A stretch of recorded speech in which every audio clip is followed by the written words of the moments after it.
मध्य प्रदेश में सोयाबीन के किसानों के लिए एक बड़ी खबर सामने आई है। राज्य सरकार ने भावांतर भुगतान योजना के तहत इस साल की खरीदी प्रक्रिया का ऐलान कर दिया है।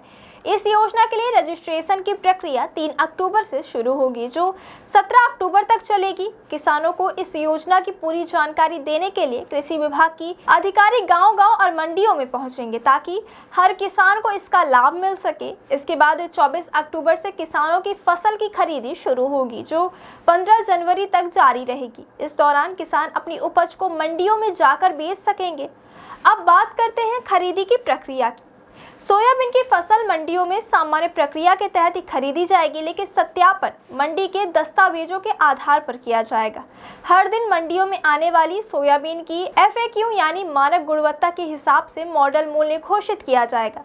इस साल सरकार ने सोयाबीन का न्यूनतम समर्थन मूल्य MSP 5,328 रुपये प्रति क्विंटल तय किया है। अगर किसानों को मंडी में इस कीमत से कम दाम पर फसल बेचनी पड़ती है, तो मॉडल मूल्य और वास्तविक विक्रय मूल्य के बीच का अंतर सीधे किसानों के बैंक खाते में ट्रांसफर किया जाएगा। योजना के संबंध में भोपाल कलेक्टर कौशलेंद्र विक्रम सिंह ने कृषि विभाग के अधिकारियों को विशेष निर्देश जारी किए हैं। कलेक्टर का कहना है कि यह योजना किसानों को बाजार के अनिश्चितताओं से बचाने के लिए लागू की जा रही है। साथ ही मंडियों में इस बात की पुख्ता व्यवस्था की जा रही है कि किसानों को उनकी उपज का उचित मूल्य मिल सके। अब एक नज़र मंडियों की मौजूदा स्थिति पर भी डालते हैं। भोपाल की करौंद मंडी में 17 सितंबर को नए सोयाबीन की आवक शुरू हुई। मुहूर्त के दौरान 20 क्विंटल सोयाबीन 4,672 रुपये प्रति क्विंटल की दर से खरीदा गया।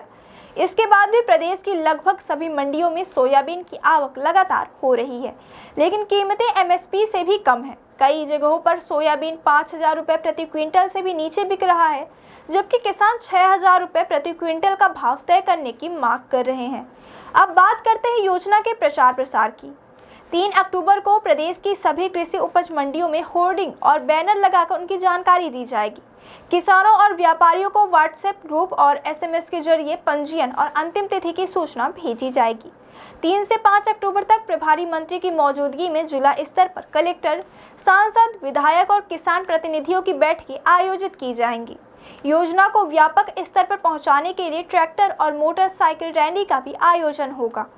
15 अक्टूबर तक सभी मंडियों में भावांतर सहायक डेस्क स्थापित कर दी जाएगी, ताकि किसानों को कोई दिक्कत ना हो, और 17 अक्टूबर तक रजिस्ट्रेशन की प्रक्रिया पूरी कर ली जाएगी। कुल मिलाकर राज्य सरकार ने इस बार खरीदी प्रक्रिया को लेकर समय सीमा तय कर दी है और किसानों को आर्थिक सुरक्षा देने के लिए भावांतर भुगतान योजना को मजबूती से लागू करने की तैयारी में है। अब देखना यह होगा कि मंडियों में मिल रहे कम भाव और किसानों की मांग के बीच सरकार इस योजना को कितनी प्रभावी तरीके से जमीन पर उतार पाती है।